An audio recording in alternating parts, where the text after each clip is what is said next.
कार्तिक मास की कृष्ण पक्ष की त्रयोदशी तिथि के दिन समुद्र मंथन के समय भगवान धन्वंतरी अमृत कलश लेकर प्रकट हुए थे। इसलिए इस तिथि को धनतेरस या धन त्रयोदशी के नाम से जाना जाता है। धन्वंतरी जब प्रकट हुए थे तो उनके हाथ में अमृत से भरा कलश था।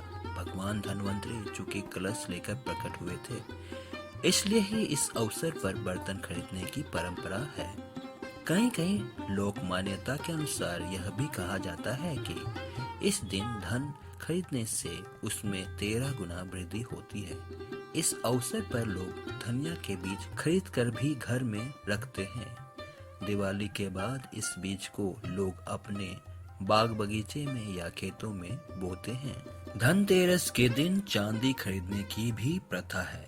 इसके पीछे यह कारण माना जाता है कि यह चंद्रमा का प्रतीक है जो शीतलता प्रदान करता है और मन में संतोष रूपी धन का वास होता है। संतोष को सबसे बड़ा धन माना गया है। जिसके पास संतोष है वह स्वस्थ है, सुखी है और वही सबसे धनवान है। भगवान धन्वंतरी जो चिकित्सा के देवता भी हैं, उनसे स्वास्थ्य और सेहत की कामना के लिए संतोष रूपी धन से बड़ा कोई धन नहीं है। लोग इस दिन ही दीपावली की रात लक्ष्मी गणेश की पूजा हेतु मूर्ति भी खरीदते हैं। धनतेरस की शाम घर के बाहर मुख्य द्वार पर और आंगन में दीप जलाने की प्रथा भी है। इस प्रथा के पीछे एक लोक कथा है।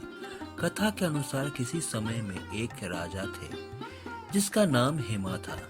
देव कृपा से उन्हें पुत्र रत्न की प्राप्ति हुई। ज्योतिषियों ने जब बालक की कुंडली बनाई तो पता चला कि बालक का विवाह जिस दिन होगा उसके ठीक 4 दिन बाद वह मृत्यु को प्राप्त होगा।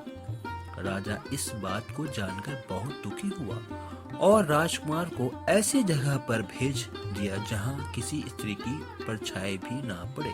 देवयोग से एक दिन एक राजकुमारी उधर से गुजरी और दोनों एक दूसरे को देखकर मोहित हो गए और उन्होंने गंधर्व विवाह कर लिया। विवाह के पश्चात विधि का विधान सामने आया और विवाह के 4 दिन बाद यमदूत उस राजकुमार के प्राण लेने आ पहुंचे।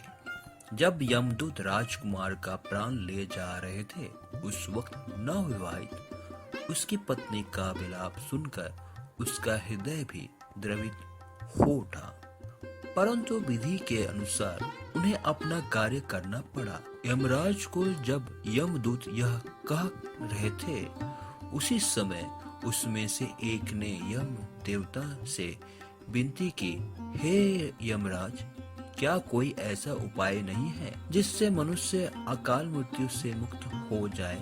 दूत को इस प्रकार अनुरोध करने से यम देवता बोले, हे दूत, अकाल मृत्यु तो कर्म की गति है। इससे मुक्ति का एक आसान तरीका मैं तुम्हें बताता हूँ। सो सुनो।